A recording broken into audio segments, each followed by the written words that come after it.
नमस्कार दोस्तों, मेरा नाम Deepak Mittal, lecturer mathematics, government senior secondary school Sadhu Shahar से। आज की वीडियो के अंदर मैं आपको सम्मिश्र संख्याओं से परिचित कराऊंगा। हमें इन संख्याओं की आवश्यकता क्यों पड़ी? ऐसा क्या हुआ कि हमारे पास में वास्तविक संख्याएं थी। 10वीं क्लास तक हमने वास्तविक संख्याओं का अध्ययन किया है। ऐसा क्या हुआ कि हमें वास्तविक संख्याओं से सम्मिश्र संख्याओं पे जाना पड़ा? ठीक है, तो देखिएगा विद्यार्थियों, 10वीं क्लास में हमने एक चर वाले द्विघाती समीकरणों का अध्ययन किया था, जैसे ax² plus bx plus c is equal to 0। ये एक द्विघाती समीकरण है और हमने कई विधियों की सहायता से इस समीकरण का हल किया था। और एक स्थिति हमारे पास में ऐसी आई थी जब b² minus 4ac less than 0 था, तो इस समीकरण का हल विद्यमान नहीं था, वास्तविक हल नहीं था। तो इन समीकरणों के हल ज्ञात करने के लिए हमें सम्मिश्र संख्याओं की आवश्यकता पड़ी। मैं आपको एक उदाहरण से समझा सकता हूं। जैसे मैंने लिया x² plus 1 is equal to 0।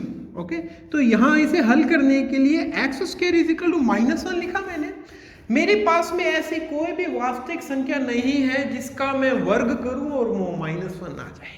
ठीक है, यानी कि वास्तविक संख्या प्रणाली में इन समीकरणों का हल नहीं है। ठीक है, तो हमें क्या करना होगा कि वास्तविक संख्या प्रणाली को विस्तृत कर एक ऐसी प्रणाली का विकसित करना होगा जिसमें इस प्रकार के समीकरणों का हल विद्यमान हो। ठीक है, इसलिए हमें सम्मिश्र संख्याओं की आवश्यकता पड़ी। हमारा मेन मोटिव, हमारा मेन उद्देश्य ही यही था कि हम इस प्रकार के समीकरणों का हल कर सकें। ठीक है, तो आइए मैं आपको सम्मिश्र संख्याओं से परिचय कराता हूं। तो सबसे पहले हम इस समीकरण का हल कर लेते हैं। ठीक है, मैं एक मान लेता हूं कि √-1 है, इसे मैं i से रिप्रेजेंट करता हूं। मैं यहां इसे i नहीं कहूंगा, आयोटा कहूंगा, आयोटा। ठीक है, और अगर मैं इसका वर्ग करूं, वर्ग किया मैंने, वर्ग करने पर मेरे पास में आयोटा का स्क्वायर है वो -1 आ जाता है। यानी कि i एक ऐसी संख्या है जिसका वर्ग -1 हो, अर्थात इस समीकरण का हल मेरे पास में आयोटा आएगा। ठीक है, तो इसी से रिलेटेड मैं बहुत सारी संख्याएं बना लेता हूं और एक उस समुच्चय को मैं सम्मिश्र संख्याओं का समुच्चय नाम दे दूंगा। ठीक है, तो आइए शुरू करते हैं। सम्मिश्र संख्याएं, सम्मिश्र संख्याएं a प्लस आयटा b रूप की संख्याएं सम्मिश्र संख्याएं कहलाती है।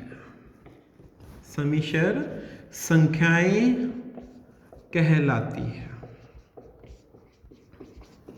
ठीक है, जहां a व b वास्तविक है,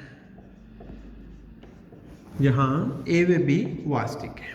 ठीक है, जैसे 2 प्लस आयटा 3, a का मान 2 और b का मान 3 है। ये a प्लस आयटा b रूप की संख्या है, हम इसे सम्मिश्र संख्या कहेंगे। ठीक है, इसी प्रकार से -1 प्लस आयटा √5 या फिर 2/3 प्लस आयटा √3/2, ये सारी संख्याएं सम्मिश्र संख्याओं के उदाहरण हैं। a प्लस आयटा b रूप की है सारी संख्याएं। ठीक है, हम इन सम्मिश्र संख्याओं को जड़ से व्यक्त करते हैं। ठीक है, अर्थात z is equal to a plus iota b। a इस सम्मिश्र संख्या का वास्तविक भाग कहलाता है और b इस सम्मिश्र संख्या का काल्पनिक भाग कहलाता है। ठीक है, a क्या चीज है भाई? a है वास्तविक भाग, सम्मिश्र संख्या का वास्तविक भाग। ठीक है, हम इसे रियल जेड से व्यक्त करते हैं। जेड ये सम्मिश्र संख्या थी, तो a को हम रियल जेड से व्यक्त करेंगे, अर्थात real part of Z is equal to a। ठीक है, और b क्या चीज है अभी? सम्मिश्र संख्या का काल्पनिक भाग।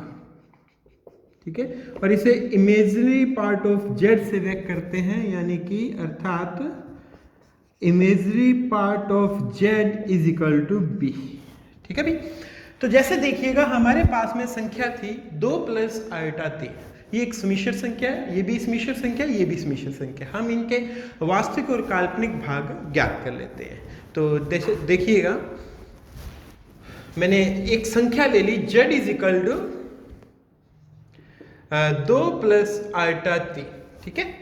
और ये दूसरी संख्या, ये से z1 से व्यक्त कर लेता हूँ, और z2 दूसरी संख्या ली मैंने -1 प्लस आइटा रूट 5, ठीक है। तो इसका वास्तविक भाग real part of z1 is equal to 2 and imaginary part of z1 is equal to 3।